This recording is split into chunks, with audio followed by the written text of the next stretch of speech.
መድብል ዛሬ ላይ በመጨረሻ ተሳክቶለት የወንድሙን ጠላቶች በሙሉ ዛሬ ላይ በእጁ አስገብቷቸዋል ወደ ቤት። ይህንን ለማድረግ ያስገደደው ነገር ደግሞ ወደ ቤት ትላንትና ሲሄድ ቅድስትን እጅሽ ላይ አስገባልሻለሁ፣ ምሳሌን ይዤልሽ እመጣለሁ በማለት ለቅድስት ቃል የገባላ ሲሆን ወደ ቤት ሲገባ ደግሞ የቤቱ ድባብ በእጅጉ አስደሳችና ለሱ ደግሞ አስደንጋጭ ነገር ስለነበረ ቃል የገባሁትን ነገር ማጠፌ ነው ዛሬ። ስለዚህ ለዛሬ ደግሞ ቅድስቴን ድጋሜ ቅስማን ልሰብረው ነው። በእርግጥ ወንድሜን አገኛለሁ በማለት የወጣሁበት ዘመቻ ትልቅ ፈተና ሆኖብኛል። ቢሆንም ግን ከዚህ በኋላ ደግሞ በፍጹም ምሳሌን ሳሊዝ ወንድሜንም ሳሊዝ ነጻ ሳላወጣ እነዚህን ሁለቱን ወንድሞቼን ወንድሜንና ልጁን ነጻ ሳላወጣ በፍጹም ወደዚህ ቤት አልመለስም በማለት ከቤት እንደገባ ተመልሶ ወጥቷል። ታዲያ ዛሬ ላይ ደግሞ አስገድደውት ነበረ። እሱን ደግሞ በሌላ በኩል በኤፍራታ በኩል ይሳካልናን እያሉትን ሞክረው ነበረ። ታዲያ የኤፍራታ መንገድ ደግሞ ለመድብል ታላቅ ድል አድርጎልን ነበረ።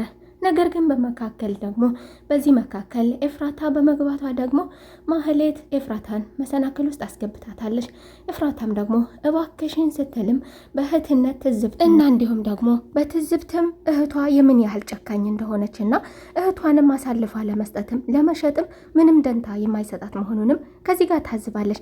ታዲያ መድብል ደግሞ ኤፍራታ ዛሬ ላይ ትረዳኛለች በማለት ከዚህ በፊትም እንደጠቀመችው ዛሬ ላይ ደግሞ ድል ለማድረግ እንዲሁም ደግሞ አቅመ ደካማ ናት፣ ህፃን ልጅ ናት፣ እቺ ልጅ ነፃ ማውጣት አለብን በማለት ከመድብል ጋር በመተባበር ዛሬ ላይ ምሳሌን ነፃ ልታወጣት የቻለችው ኤፍራታ ነበረች። ታዲያ መድብል ደግሞ ከዚህ ውስጥ ምን ይገጥመዋል?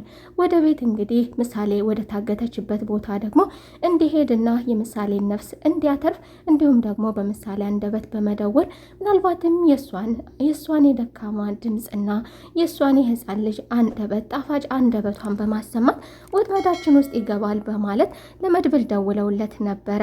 ታዲያ መድብልም ደግሞ ይችን አቅመ ደካማ ይችን ለመከራ የተወለደች ልጅ ደግሞ ነፃ አወጣለሁ፣ ነገር ግን ደግሞ ዝም ብዬ ዝፍቅ በማለት ሳይሆን ራሴን በመጠበቅ ነው በማለት ራሱንም ነገሩንም አካሄዱንም ሚስጥራዊ አድርጎታል።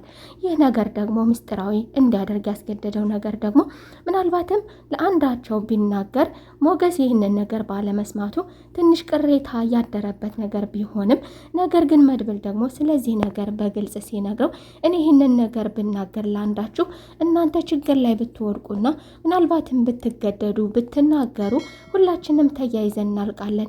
ይህ ነገር ሚስጥር መሆን ስላለበት ነው ሚስጥር ያደረኩት ይላል። ሞገስ ግን ምናልባትም ደግሞ አላመነኝም ማለት ነው።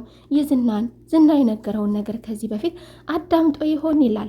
ኤፍራታ ያደረገችውን ትልቅ ነገር እንዲሁም ደግሞ እነሱ ኤፍራታን ይዘናታል በማለት ያሰቡ ቢሆንም እንዲሁም ደግሞ ማህሌትን አሁንም ተጠቅመው ማህሌት በግድ እንድታስወጣትና እሷም ደግሞ ከነሱ የማትተናነስ ጨካኝ እንደምትሆን እውነቱን እንድትናገርም ነግራት ነበር። ኤፍራታ ግን አሁንም በዚህ ሁኔታ ላይ ሆና ምንም ነገር እንዳልተናገረችና እጇ እንደሌለባት እባክሽን እህቴ አውጪኝ፣ እባክሽን እህቴ ጠብቂኝ እያለች የተማጸነቻት ነበረ። ታዲያ በዚህ ሁኔታ ውስጥ ሆና ደግሞ ማህሌት እንዴት ደበቅሽኝ በማለት ኤፍራታ የደበቀቻትን ነገር ትነግራታለች።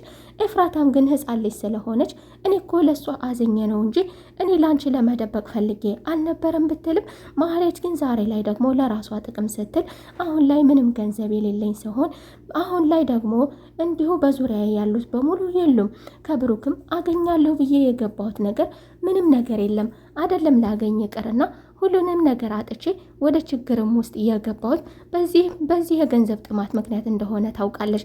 የለፋችለት ነገር ደግሞ የለም። ታዲያ በሌላ በኩል ደግሞ ከሞገስ ጋር የገባችውም ነገር አልተሳካላትም። ከሞገስ ጋር የጀመረችው ጀምሮ እንዲሁም ደግሞ የእሱንም ገንዘብ በማሳገድም የተለያዩ ነገሮች ያደረገችው ሁሉ እሷን ወደ ኪሳራ እንጂ እንዲሁ ወደ ስኬት ሊዳርጋት አለመቻሉንም አምናለች።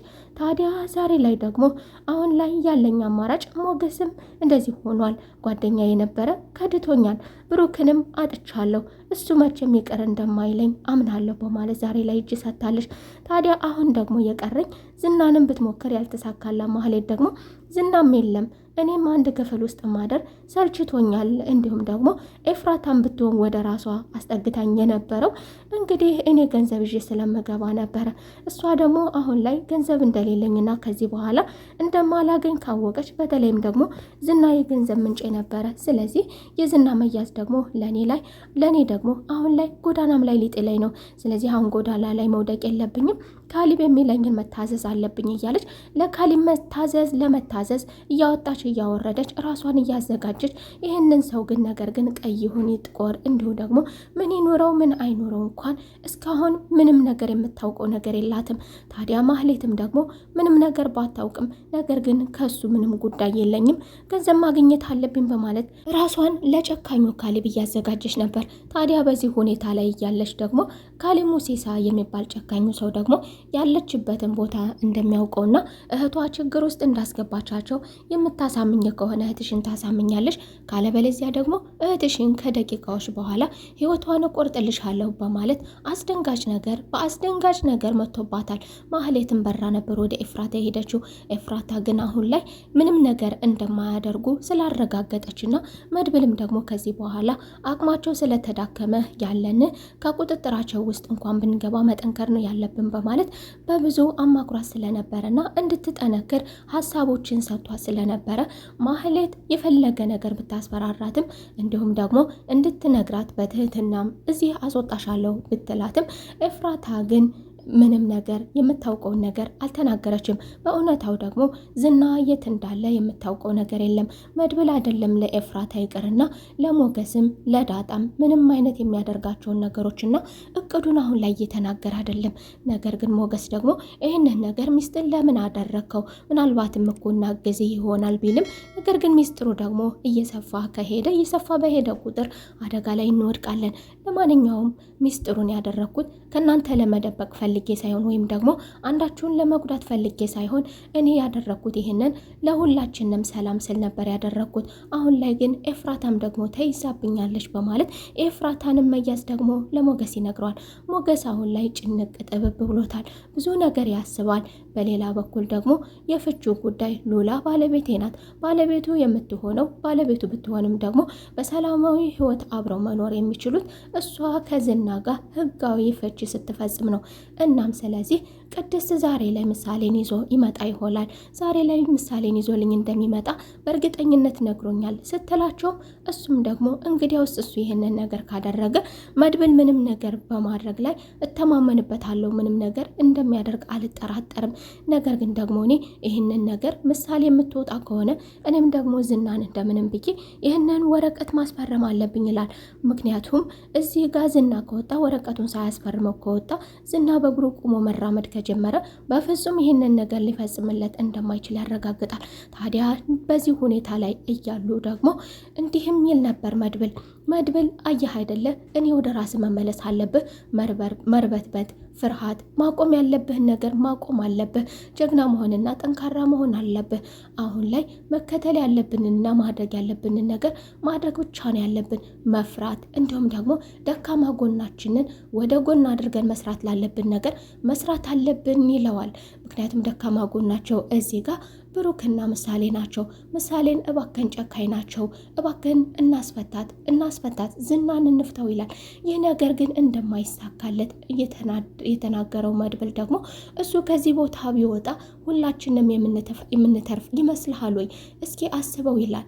እዚህ ጋር ሁላቸውም እንዲሁ ደግሞ ዛሬ ላይ ወንጀል ውስጥ ሁላቸውም ለገቡበት ሲናገርም ደግሞ እንዲሁ ሌሎችም እስር ቤት ላሉበት ህፃናቶችም ያለ ቦታቸው እንዲሁ ደግሞ የማይሆን ቦታ ውስጥ ዛሬ ላይ ችግር ውስጥ የወደቁ ብዙዎች ያለ አስተዳደጋቸው ያደጉት እነሱ በሚሰሩት ስራ በማይረባ ስራ ምክንያት መሆንንም እየተናገረ መጠንከር አለብን፣ ካለበለዚያ አንተ የማታዋጣኝ ከሆነ ደግሞ መንገዴን እጠቀማለሁ ይላል መድብል። እናም መድብል ከፊት ለፊቱ መቀመጥና ካጠገቡ አብሮት መዋሉ ማደሩ ደግሞ የገረመው ዝና ደግሞ መድብል እጅ ሰጥቷል። ከዚህ በኋላ መድብል እንደተሸነፈና እንዲሁም ደግሞ በዙሪያው ያሉት በሙሉ እንደታገቱ አውቋል። ስለዚህ ተስፋ ስለቆረጠ እኔ መውጣት እድል አለኝ በማለት ደካማ ጎኖችን እየቀሰቀሰ እንዲፈታው ያደርገዋል። ከዚህ በኋላ አንተ ብቻ ነህ የቀረኸው፣ የኔ ሰዎች እነማን እንደሆኑ አታውቃቸውም፣ አንተም ደግሞ በቅርቡ ትያዛለህ እያለ ያስፈራራው ቢሆንም መድብል ግን እኔ ፈርቼ ሳይሆን እዚህ ጋር የተቀመጥኩት እኔ አላማ ስላለኝ ነው።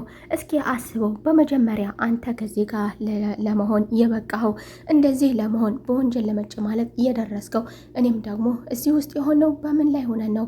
በምን ውስጥ ብንገባ ነው? ለዚህ ምክንያት የሆነንና የዳረገንስ ምንድን ነው? በማለት ዝናን ወደ ራሱ እንዲመለስ ቢጠይቀውም ዝና ግን አሁንም ድረስ ትዕቢቱ አልበረደለትም። ታዲያ ይህ ትዕቢቱ ያልበረደለትን ዝናን ደግሞ አንተ ገና ነህ እስኪትበስል ድረስ እዚሁ ትበሰብሳለህ በማለት ቁጭ አድርጎ ተነስቶ ሄዷል። ታዲያ ምሳሌ ደግሞ አጎቷን እንድታሸንፍ በደካማ ድምጿ ደውለው ዛሬ ሆስፒታል እንደነበረች ታማ እንደነበረ አሁን መተህ እንድትወስደኝ እንድትለውም አድርጎ ነበረ። ታዲያ መድብል ደግሞ ምንም አትሆኝም፣ እደርስልሻለሁ፣ አወጣሻለሁ የኔ ልጅ፣ አንቺ ግን አይዞሽ ይላል። መድብል ይህንን ነገር ሲናገር አይዞሽ፣ ምንም አትሆኝም፣ ማንም ምንም አያደርግሽም ሲል ይህንን ነገር ሲናገር በእርግጠኝነት ነው። ምክንያቱም እነዚህ ሰዎች ሴራቸው ሁሉ ስለታወቀበት ምንም ነገር የማድረግ አቅም የላቸውም። ምሳሌን ጫፏ ቢነካ ነገ ጧት ከፊታቸው ምን አይነት መቀመቅ እንደሚጠብቃቸው ስላወቁ አይደለም ምሳሌን ይቅርና ኤፍራታንም ለማስፈራራት እንድታወጣ ለማድረግ እንጂ ምንም አይነት አቅም እንደሌላቸው በሚገባ ያውቃል። ታዲያ መድብል እንግዲህ በመጨረሻ ደግሞ ሞገስን አናግሮን ነበረ። መሄድ አለብኝ፣ መሄድ ይኖርብኛል። አንድ ነገር የመጨረሻ እድል አለኝ። ይህ ነገር ከተሳካ ለእኛ መልካም ነው፣ ካልተሳካ ደግሞ እንግዲህ ለእኛ ከዚህ በኋላ አስቸጋሪ ነው። ለማንኛውም ይህንን ነገር መሞከር አለብኝ በማለት ወደ መጨረሻ ለህይወቱ በህይወት ለመኖሩም እንዲሁም ደግሞ ምናልባትም ህይወቴንም ሊቀጥፍ ይችላል ብሎ በህይወቱ ተስፋ ቆርጦ ለተነሳበት ነገር መድብል ወደፊት አምርቷል። ታዲያ መድብል ደግሞ ወደ ምሳሌ ወደ ታገተችበት ክፍል አምርቶ ነበረ። እንግዲህ አጋቹ ደግሞ ተዘጋጅቶ ጠብቆታል። መድብልም እንግዲህ ከዚህ ጋር ተሟግቶ ምሳሌን ይዞ ይወጣ ይሆን? መድብል ዛሬ ላይ በህይወቱ ተስፋ ቆርጦ ነው ወደዚህ ውስጥ እያገባው። እንግዲህ የዛሬው ክፍል ይህንን ይመስል ነበር። በቀጣይ ክፍል ተመልሰን እስከምንገናኝ መልካም ቆይታ